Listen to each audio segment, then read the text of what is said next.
हा चिरलेला केळफूल.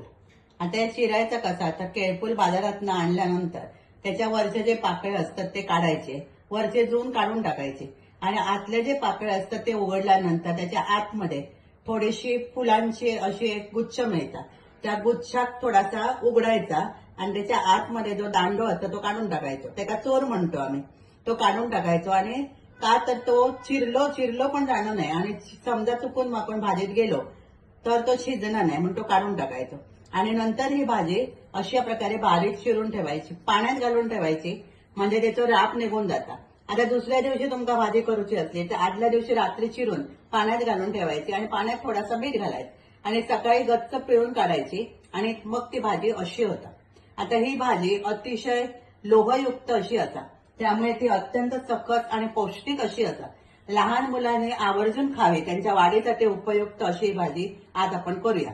तर इथे मी केळफूल चिरून घेतलंय, एक 2 कांदे बारीक चिरून. आता त्याच्यामध्ये व्यंजन म्हणून हे चणे भिजत घातलेले ते सकाळी शिजवून घेतले, ते या भाजीत नंतर घालायचे. चण्याच्या ऐवजी तुम्ही चण्याची डाळ किंवा ओले वाटाणे किंवा अशा प्रकारे कोणताही व्यंजन घालू शकता. फोडणीसाठी लसूण, इकडे कोथिंबीर, खोबरा वरून घालण्यासाठी, मीठ, मसाले आणि थोडीशी चवीसाठी साखर. आता आपण या भाजीची फोडणी करूया. इकडे मी कढईमध्ये तेल घातलंय. आता तेलामध्ये घालूया ही ठेचलेली लसूण.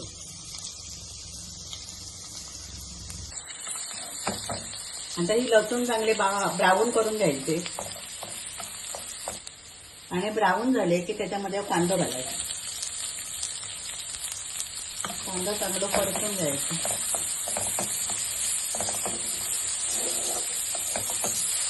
कांदा थोडं शिजलो की त्याच्यामध्ये आपण घालूया मसाले. 1 चमचा हळद आणि 2 चमचे मालवणी मसाला, ही थोडीशी साखर चवीपुरती आणि भाजीत आवश्यक तसं मीठ. सगळं ढवळायचा. मग घालायची ही शिजलेली भाजी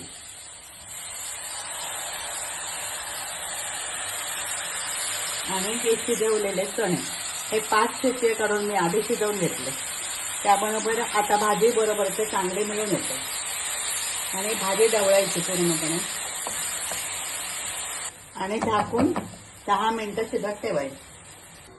आता 10 ते 15 मिनिटं झाले. आता आपण भाजी उघडून बघूया. मध्ये एकदा मी भाजी उघडून बघितलेली पण तेव्हा शिजली नव्हती. आता ही भाजी पूर्णपणे शिजली, पाणी सुद्धा पूर्णपणे आटलं. आता ह्याच्यामध्ये आपण ओला खोबरा, आम्ही भरपूर ओला खोबरा वापरतो, पण तुमका जर ओला खोबरा नको असेल तर तुम्ही ओला खोबरा न घालता नुसती कोथिंबीर पण घातलं तरी चालेल.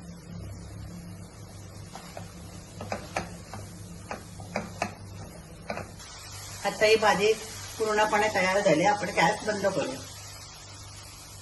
ही केळफुलाची लोहयुक्त आणि सकस भाजीचा समावेश तुम्ही तुमच्या आहारामध्ये करा. 15 दिवसातनं एकदा तरी भाजी बनवा आणि खा. ही रेसिपी तुमका आवडली असेल तर लाईक करा, शेअर करा, सबस्क्राईब करा.